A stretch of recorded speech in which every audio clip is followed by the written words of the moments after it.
ตึกตลาดเศร้า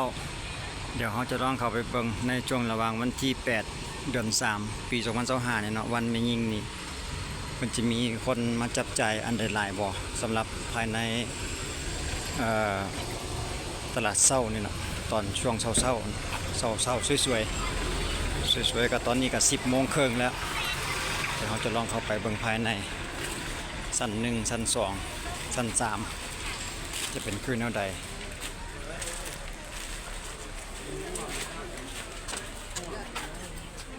สำหรับชั้น1ก็ขายเครื่องทั่วไปเนาะแต่สำหรับชั้น2ก็เกี่ยวกับขายคำสำหรับชั้น3ก็เกี่ยวกับสินไหมเครื่องทักษานสินมีท่อไหมเดี๋ยวเราจะเรียงลำดับไปจากชั้น1ชั้น2ชั้น3ลงเบิ่งอันนี้โซนทางด้านหน้าเดี๋ยวเบิ่งทางด้านหน้าก่อนแป๊บนึง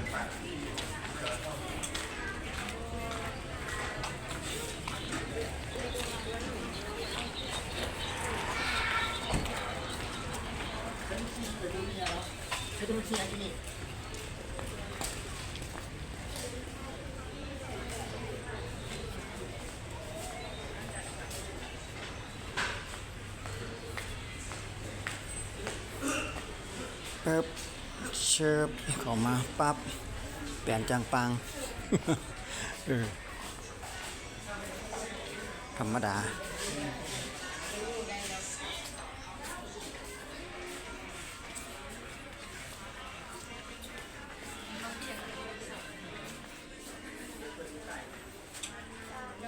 ก็ธรรมดาบ่แน่นบ่นาเดี๋ยวย่างไปเรื่อยๆเพิ่งก่อน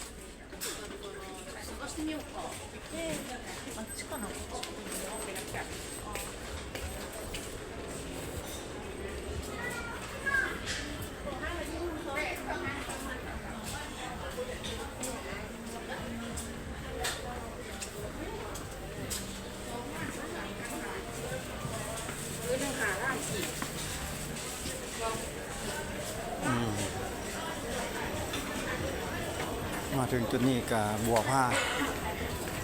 ขายเครื่องใช้เครื่องสำอางกาแฟต่างๆสำหรับชั้นหนึ่งก็จะมีโดยรวมๆประมาณนี้เดี๋ยวยางรอบๆไปอีกทางด้านนั้นอีกก่อน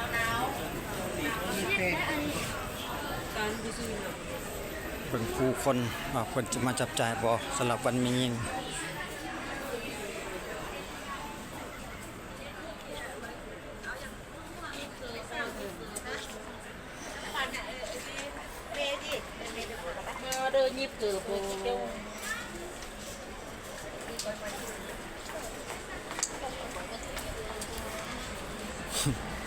บริการยิบเกิบเพื่อนที่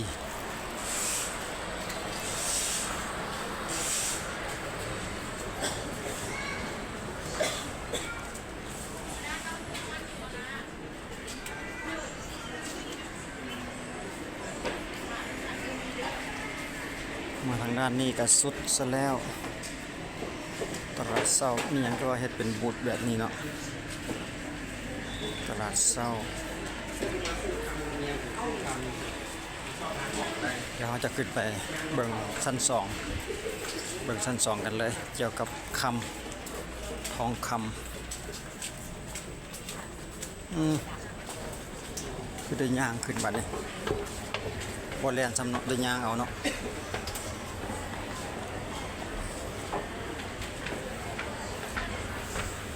โอ้คันใดนี่ก็ขี้คร้านเลื่อน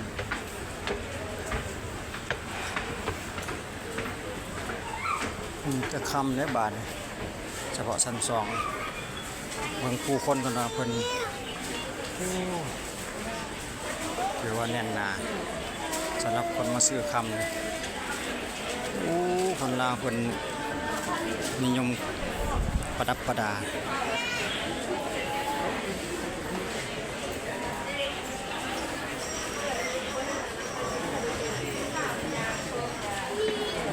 นางเวียงคำคนมาซื้อคำพี่น้องเลยแน่นจนได้เบียดกันย่าง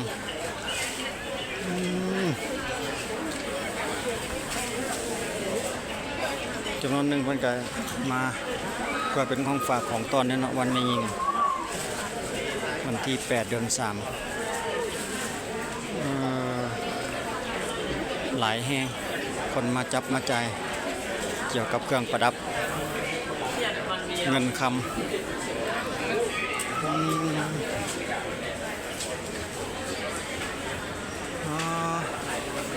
ต้นนางถ่าก็มี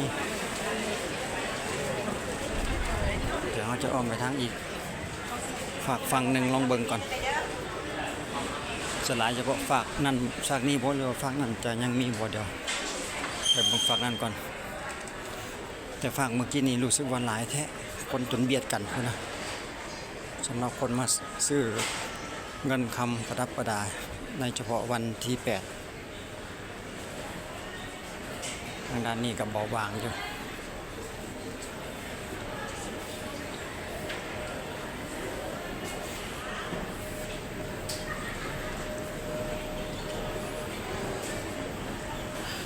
ทางด้านนี้ก็มีอยู่แต่ว่าหางบ่แน่นเนาะเรื่อยๆสังเกตเห็นคนซื้อคำก็อยู่ประมาณนี้นางกัญญาก็เรื่อยๆเนาะคนไปคนมา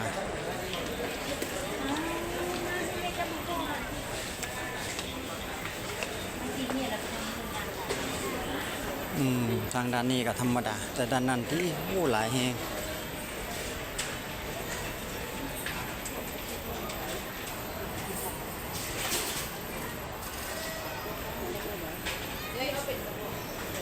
งามแฮงเดี๋ยวลองเข้าไปอีกแซกอีกในโซนหนึ่ง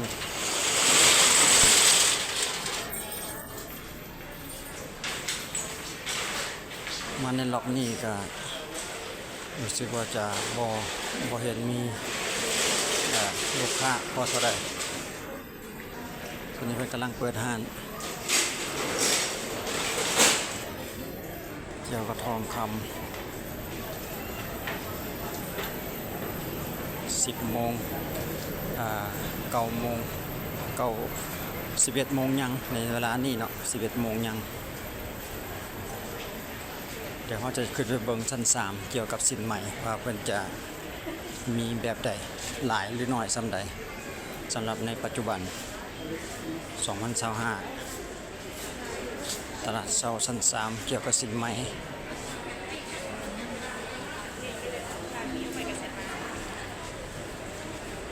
สำหรับคำว่าด้านนี้รู้สึกว่าหลายแห้งเดี๋ยวเขาจะขึ้นไปชั้น3เอ้าขั้นใดนี่คือปินซ่าเถอะ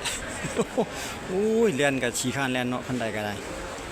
เดี๋ยวเขาจะให้เบิ่งบรรยากาศภูมิซื้อคำทางด้านนี้เนาะนางเวียงคำนี่กับคำภูวงนี่รู้สึกว่าจะแน่นเอาหลายเดี๋ยวเขาจะขึ้นไปเบิ่งชั้น3เกี่ยวกับสินใหม่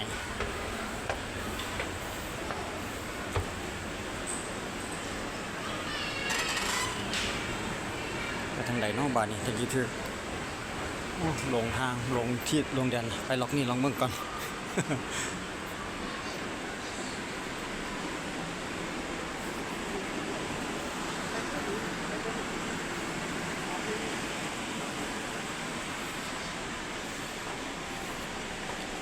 นี่ก็มีแต่สินใหม่ล้วนๆ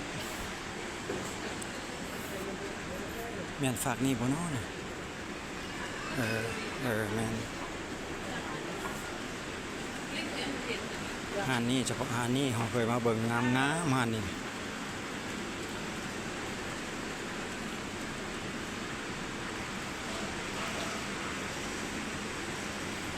จะมีหลายหลากมากสีมากลายหลายลายอีก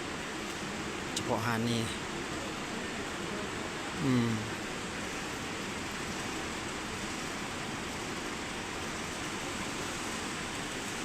นี่ก็มีทั้งแพเบียงพร้อมเนาะสำหรับโซนนี้สำหรับหาดนี้เดี๋ยวเราจะย่างต่อไปแบบอีกทางด้านหน้าอีกแป๊บหนึ่ง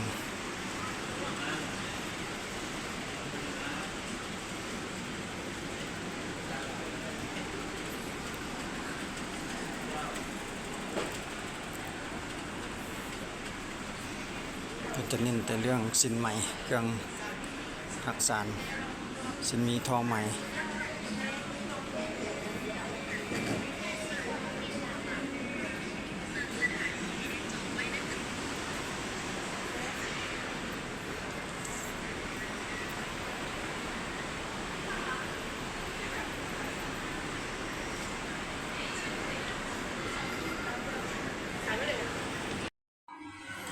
อันจะมีห้านเปิดแดบ่เปิดแดนั่นพี่น้อง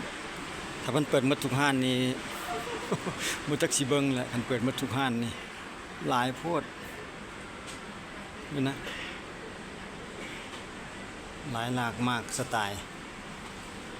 นะบ่ได้เปิดหมดทุกห้านเด้นี่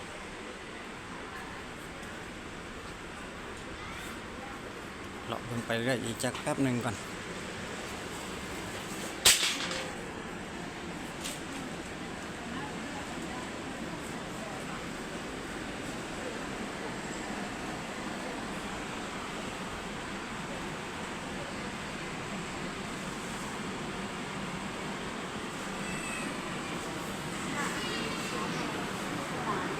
ก็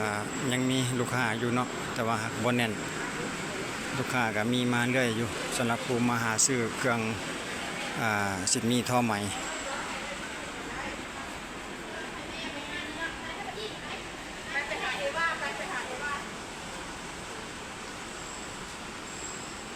แต่ว่าเฮาก็สิบ่ฮู้เกี่ยวกับราคานะเพราะว่าเฮาเลาะเบิ่งซื่อๆบ่ได้ถามเกี่ยวกับราคาเพิ่น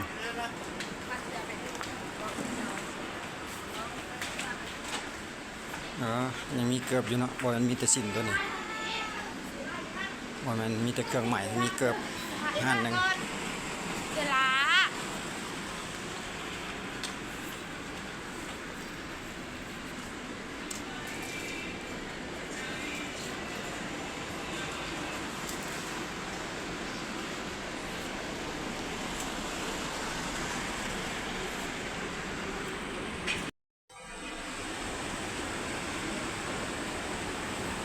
โอ้ลายแนวใดก็มีแท้ๆเลยพี่น้องเอ้ยงามเลย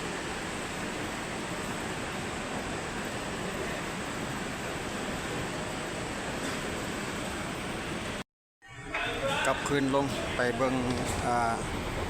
ชั้น2ลงจากชั้น3ลงอยู่ไปอยู่ชั้น2หั่นเกี่ยวกับคำอยู่ชั้น2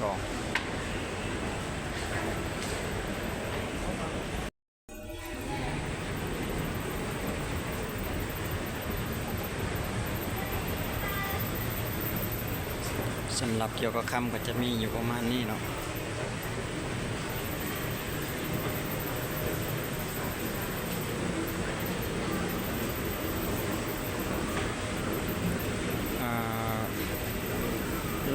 นางเอียงนางลานทองคำนางบุษบากับนางกัญญาก็ถือว่าพอมีลูกค้าอยู่